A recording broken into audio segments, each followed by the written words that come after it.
கர்த்தரும் அருமை இரட்சகரும் அருள்நாதருமாகிய கிறிஸ்து பெருமானிடமிருந்து கிருபையும் சமாதானமும் நல் பேராசீர்வாதம் நம் அனைவருக்கும், குறிப்பாக இந்த ஜூலை மாதத்தில் அதிகாலை வேளையிலே ஆண்டவருடைய திருவீட்டிலே வீற்றிருக்கிற நம்ம ஒருவருக்கும் மிகுதியாய் உண்டாவதாக.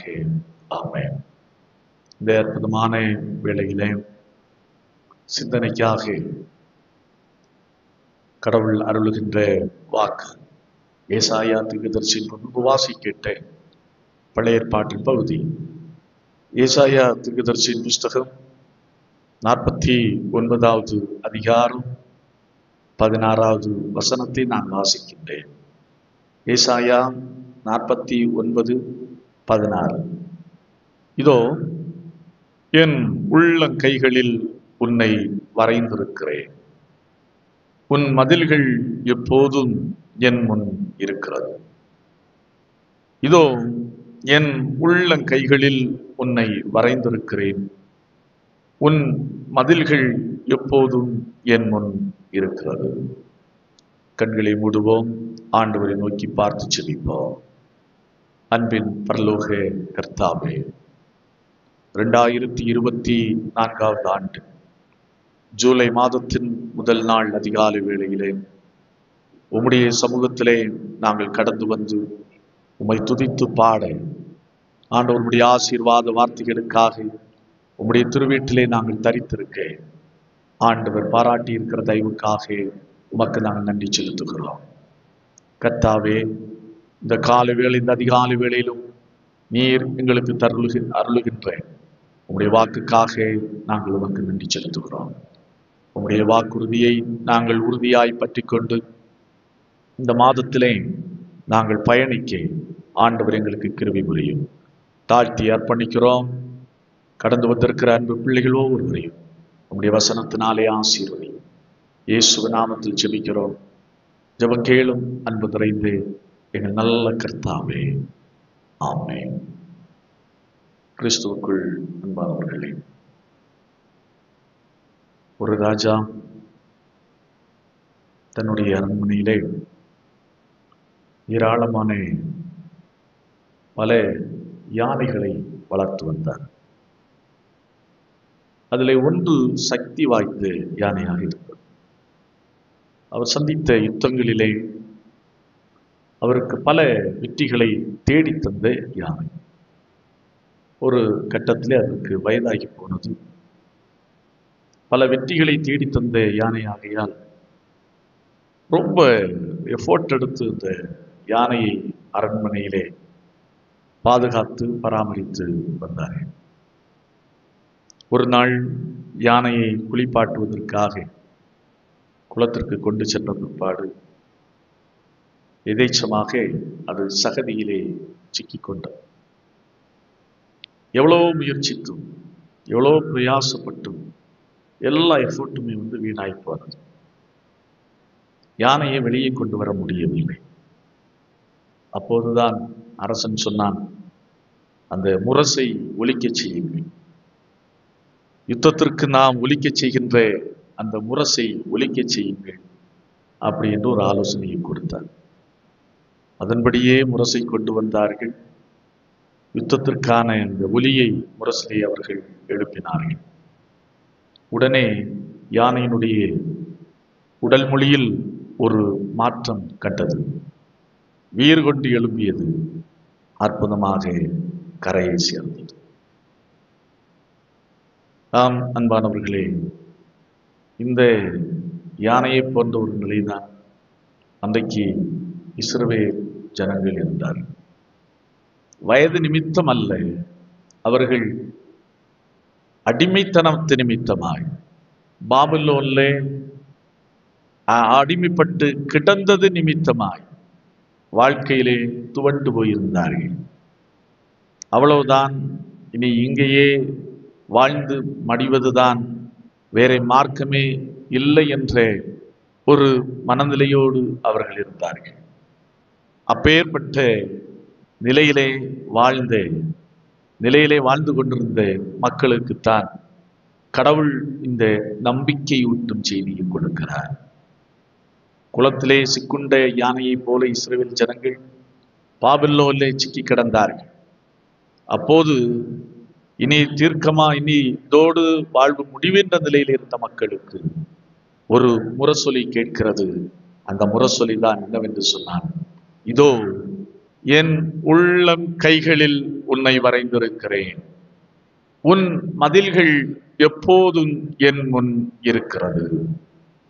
2 காரியங்களை சொல்லுகிறார்.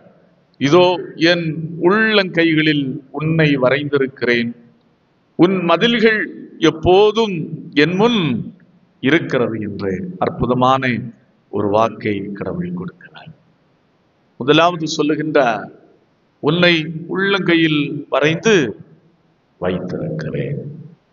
ஏன் ஆண்டவர் அவ்வாறு சொல்ல வேண்டும்? உள்ளங்கையில் வரைந்து வைத்திருக்கிறேன் என்று சொல்ல வேண்டும். குறிப்பாக பச்சை குத்துகிறவர்களை நீங்கள் பார்த்திருப்பீர்கள். உடலின் பல பாகத்திலே அவர்கள் பச்சை குத்தி இருப்பார்கள். தங்களுக்கு பிடித்தமானவர்களுடைய படங்களை வரைந்து வைத்திருப்பார்கள். அவர்களுடைய பெயர்களை எல்லாம் பதிவு செய்திருப்பார்கள். அப்போ கடவுள் சொல்லி இருக்கிறான், உன்னை நான் முதுகிலே வரைந்து வைத்திருக்கிறேன், என் கைகளிலே வரைந்து வைத்திருக்கிறேன், அப்படி என்றெல்லாம் கடவுள் சொல்லி இருக்கலாம். ஆனால் என்ன சொல்லுகிறார் என்று சொன்னால், இதோ நான் உன்னை உள்ளங்கைகளில் வரைந்து வைத்திருக்கிறேன். அது ஏன் உள்ளங்கையிலே வரைந்து வைத்திருக்கிறேன் என்று சொல்ல வேண்டும்? உள்ளங்கை எப்போதுமே பார்க்கக்கூடிய நிலையிலே இருக்கிறது. ஆகையினாலே தான் இதோ நான் உன்னை உள்ளங்கையிலே வரைந்து வைத்திருக்கிறேன், நீ எண்ணி மேல் என்னுடைய பார்வையிலேயே நீ இருப்பாய் அப்படின்னு சொல்லுகிறார். அடுத்து 2வது சொல்லுகிறார், என்ன சொல்லுகிறார்? உன் மதில்கள் என் முன் இருக்கிறது. உன் மதில்கள் என் முன் இருக்கிறது அப்படின்னு சொன்னால் அர்த்தம் என்ன? நீ மட்டுமல்ல, நீ வாழுகின்ற எல்லை பகுதி வரையிலும் யாருடைய பாதுகாப்பிலே இருக்கிறது? என்னுடைய பாதுகாப்பிலே இருக்கிறது அப்படி என்பதை கடவுள் தீர்க்கமாக அவர்களுக்கு சொல்லுகின்றார்.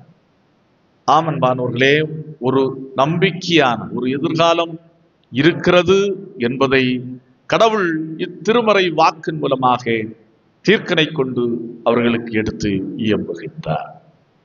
அதே வாக்கைதான் இந்த ஜூலை மாதத்தின் முதல் நாளின் அதிகாலை வேளையிலே ஆண்டவருடைய சமூகத்திலே கடந்து வந்திருக்கிற நமக்கு தருகிறார்.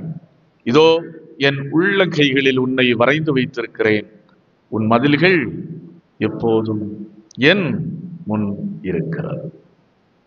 இப்படி வைத்திருக்கிறதுனால் உள்ள ஆசீர்வாதம் என்ன, கிடைக்கின்ற ஆசீர்வாதம் என்ன என்பதைத்தான் தீர்க்கன் பின்வரும் வசனங்களிலே பட்டியலிடுகிறார். பாருங்கள், 17வது வசனம் 2வது பகுதி. உன்னை நிர்மூலமாக்கினவர்களும் உன்னை பாழாக்கினவர்களும் உன்னை விட்டு புறப்பட்டு போவார்கள்.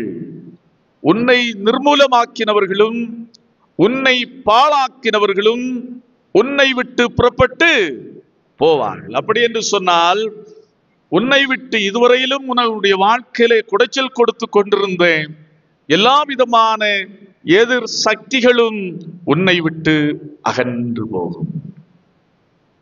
ஏனென்று சொன்னால், ஆண்டாண்டு காலமாய் இஸ்ரவேல் ஜனங்கள் பாபிலோட அடிமைப்பட்டு கிடக்கிறார்கள். அடிமைப்பட்டு கிடப்பது மட்டுமல்ல, ஒவ்வொரு நாளும் அவர்கள் அவமானத்தை சந்தித்து வந்தார்கள், அற்பமாய் எண்ணப்பட்டார்கள், கடினமாக உழைத்தார்கள். ஆனால் வேலைக்கான உழைப்புக்கான பலன் அவர்களுக்கு இல்லை. தங்களுடைய நிலங்களை கொடுத்தார்கள், ஆனால் அதிலிருந்து அவர்களுக்கு எந்த வருமானமும் எடுத்துக்கொள்ள முடியவில்லை. நாள்தோறும் ஒரு நிம்மதியற்ற வாழ்க்கையை அவர்கள் வாழ்ந்து கொண்டிருந்தார்கள். ஆகையினாலே தான் கடவுள் அற்புதமான ஒரு வாக்கை கொடுக்கிறார். என்ன சொல்கிறார் என்று சொன்னால், உன்னை நிர்மூலமாக்கினவர்களும் உன்னை பாழாக்கினவர்களும் உன்னை விட்டு அகன்று போவார்கள். ஏனென்று சொன்னால், நான் உன்னை உள்ளங்கையிலே வரைந்து வைத்திருக்கிறேன், உன் மதில்கள் எப்போதும் என் முன் இருக்கிறது அப்படி என்று சொல்லுகிறார். இரண்டாவது ஒரு பெரிய ஆசீர்வாதத்தை சொல்லுகிறார் பாருங்கள்.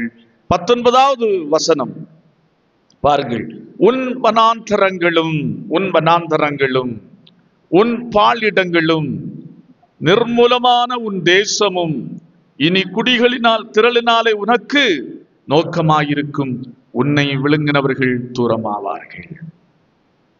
அதாவது உன்னுடைய சிறையிருப்பு நிமித்தம் உன்னுடைய பகுதிகள் எல்லாம் பாலடைந்து போயிற்று. உன்னுடைய பகுதிகள் எல்லாம் வனாந்தரமாயிற்று. பிள்ளைகளிடமிருந்து பெற்றோர் பிரிக்கப்பட்டார்கள். பெற்றோரிடமிருந்து பிள்ளைகள் பிரிக்கப்பட்டார்கள். குடும்ப உறவுகள் எல்லாம் சிதறி போயிற்று.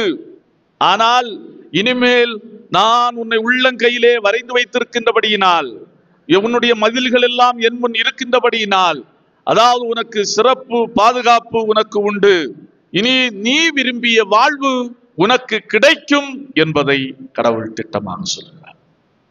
விரும்பிய வாழ்வு, நீ விரும்பிய எதிர்பார்த்த வாழ்வு உனக்கு கிடைக்கும். வனாந்தரமான உனக்கு பாழாய் போன இடங்கள் எல்லாம் இனி செழிப்பாக ஆகும். வருமானம் தருகின்ற இடங்களாக மாறும். நீ குடும்பமாய் இணைந்து வாழ்வீர்கள். ஏனென்று சொன்னால், இதோ நான் உன்னை உள்ளங்கையிலே வரைந்து வைத்திருக்கிறேன்.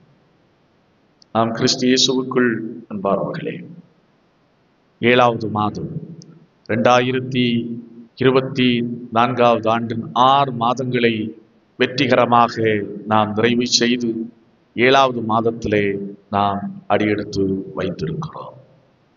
ஒருவேளை இதுவரைக்கும் நமக்கு இதே போன்ற இந்த இஸ்ரவேல் மக்கள் சந்தித்த ஒரு நிலைதான் ஒருவேளை நமக்கு இருந்திருக்கக்கூடும். ஆனால் கடவுள் சொல்லுகிறார், கவலைப்பட வேண்டிய அவசியம் இல்லை, பயப்பட வேண்டிய அவசியம் இல்லை. என் உள்ளங்கைகளில் உன்னை வரைந்திருக்கிறேன். உன் மதில்கள் எப்போது என் முன் இருக்கிறது. ஆகையினால் உனக்கு எதிரான சக்திகள் எல்லாம் உன்னை விட்டு அகன்று ஓடுவார்கள். எதிர்பார்த்த விரும்பிய வாழ்வு, ஒரு வளமான வாழ்வு இந்த புதிய மாதத்திலே உண்டாகும். ஆண்டவர் தாமே இந்த வார்த்தைகளை கொண்டு நம் ஒவ்வொருவரையும் ஆசீர்வதிப்பாராக. ஆமென். எல்லா புத்திக்கு மேலான தெய்வ சமாதானம் உங்கள் இருதயங்களையும் சிந்தனைகளையும் கிறிஸ்து இயேசு நாமத்தால் காத்துக் கொள்வதாக. ஆமென்.